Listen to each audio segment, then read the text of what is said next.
जय हिंद, वंदे मातरम। दोस्तों, आज हम लोग पढ़ने वाले हैं भारतीय संविधान से जुड़े 30 महत्वपूर्ण प्रश्न जो आपके सभी एग्जामों में बार बार पूछे ही जाते हैं।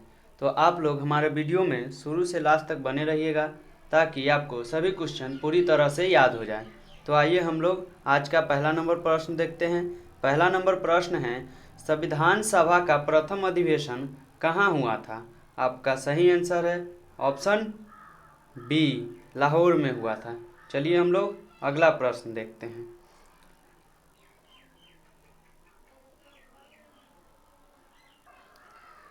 अगला प्रश्न है, भारत का संविधान लागू हुआ था? आपका सही आंसर है ऑप्शन ए, 26 जनवरी 1950 को भारत का संविधान पूरी तरह से लागू हो गया था। चलिए हम लोग अगला प्रश्न देखते हैं। अगला प्रश्न है, भारतीय संविधान सभा में महिलाओं सदस्यों की कुल संख्या कितनी थी? आपका सही आंसर है ऑप्शन डी, 15 थी। चलिए हम लोग अगला प्रश्न देखते हैं। अगला प्रश्न है, संविधान सभा के अस्थायी अध्यक्ष कौन थे? आपका सही आंसर है ऑप्शन बी, सच्चिदानंद सिन्हा थे। संविधान सभा के अस्थायी अध्यक्ष सच्चिदानंद सिन्हा थे। चलिए हम लोग अगला प्रश्न देखते हैं।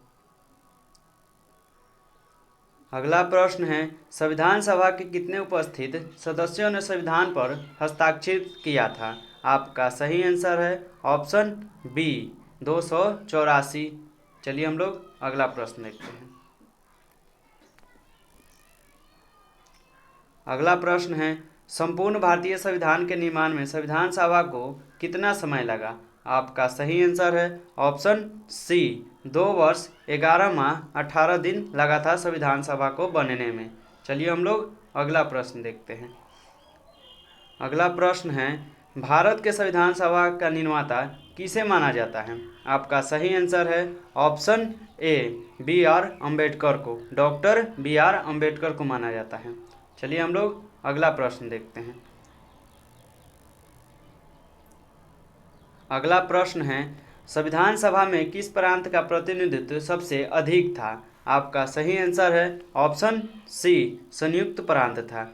चलिए हम लोग अगला प्रश्न देखते हैं।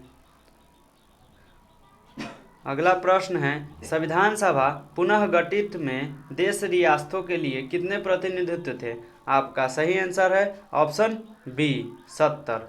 चलिए हम लोग अगला प्रश्न देखते हैं।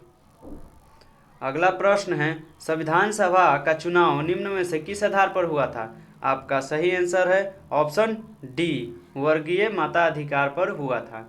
चलिए हम लोग अगला प्रश्न देखते हैं। अगला प्रश्न है, संविधान सभा में सभी निर्णय किस आधार पर लिए जाते हैं? आपका सही आंसर है ऑप्शन ए, सहमति और समायोजना के आधार पर लिए जाते हैं। चलिए हम लोग अगला प्रश्न देखते हैं। अगला प्रश्न है, भारतीय संविधान को किसने बनाया? आपका सही आंसर है ऑप्शन बी, संविधान सभा के द्वारा भारतीय संविधान बना है। चलिए हम लोग अगला प्रश्न देखते हैं। अगला प्रश्न है, संविधान सभा का प्रथम अधिवेशन कहाँ हुआ था? आपका सही आंसर है ऑप्शन सी, दिल्ली में हुआ था। संविधान सभा का पहला और प्रथम अधिवेशन हुआ था। चलिए हम लोग अगला प्रश्न देखते हैं। अगला प्रश्न है, संविधान सभा ने संविधान को अंतिम रूप से किस दिन पारित किया था? आपका सही आंसर है ऑप्शन ए, 26 नवंबर 1949 को पारित किया था। चलिए हम लोग अगला प्रश्न देखते हैं। अगला प्रश्न है, संविधान सभा में कितनी अनुसूचियाँ थी? आपका सही आंसर है ऑप्शन सी, 8 अनुसूचियाँ थी। चलिए हम लोग अगला प्रश्न देखते हैं। अगला प्रश्न है, मूल संविधान में कितनी अनुसूचियाँ थी? आपका सही आंसर है ऑप्शन ए, मूल संविधान में भी 8 ही अनुसूचियाँ थी। तो आप लोग इस क्वेश्चन को याद रखिएगा। चलिए हम लोग अगला प्रश्न देखते हैं। अगला प्रश्न है, 73वें संविधान संशोधन अधिनियम द्वारा भारतीय संविधान में कौन सी अनुसूची जोड़ी गई है? आपका सही आंसर है ऑप्शन डी, 11वें अनुसूची को जोड़ा गया है। तो आप लोग इस क्वेश्चन को पूरी तरह से याद रखिएगा। चलिए हम लोग अगला प्रश्न देखते हैं।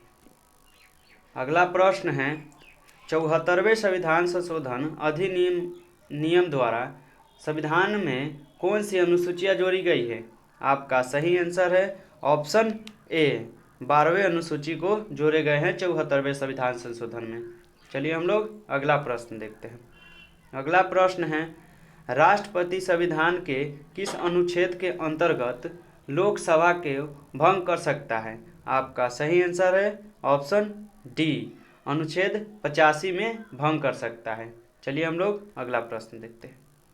अगला प्रश्न है, कितने वर्षों तक लगातार बाहर रहने पर नागरिकता समाप्त हो जाती है? आप अगर अपना देश छोड़कर दूसरे देश में कितने वर्ष रह जाएंगे तो आपका नागरिकता खत्म हो जाएगा? तो आपका सही आंसर है ऑप्शन बी 7 वर्ष तक अगर आप अपने देश को छोड़कर दूसरे देश में रहते हैं तो आपका नागरिकता समाप्त हो जाएगा। चलिए हम लोग अगला प्रश्न देखते हैं। अगला प्रश्न है, भारत की नागरिकता निम्नलिखित में से किस प्रकार प्राप्त की जाती है? आपका सही आंसर है ऑप्शन डी उपयुक्त सभी से। चलिए हम लोग अगला प्रश्न देखते हैं। अगला प्रश्न है, भारतीय संविधान में नागरिकता के प्रावधान कब लागू हुआ? आपका सही आंसर है ऑप्शन ए 1949 को लागू हुआ। चलिए हम लोग अगला प्रश्न देखते हैं। अगला प्रश्न है, भारतीय नागरिकता नहीं प्राप्त की जा सकती है।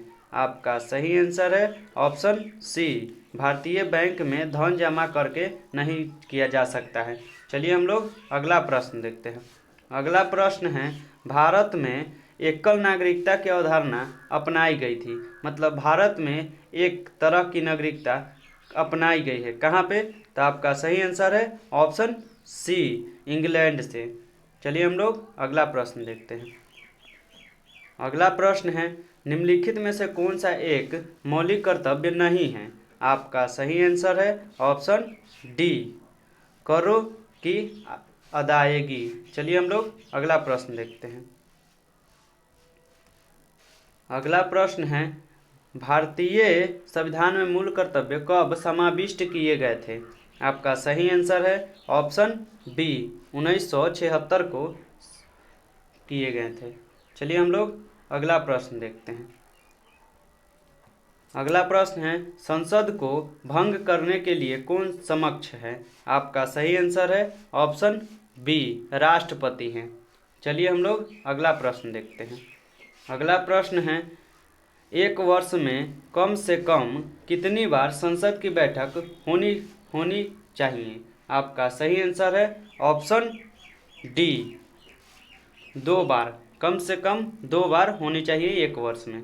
चलिए हम लोग अगला प्रश्न देखते हैं। अगला प्रश्न है, भारतीय संसद के कितने सदन हैं? आपका सही आंसर है ऑप्शन डी 2 सदन हैं। चलिए हम लोग अगला और लास्ट प्रश्न देखते हैं।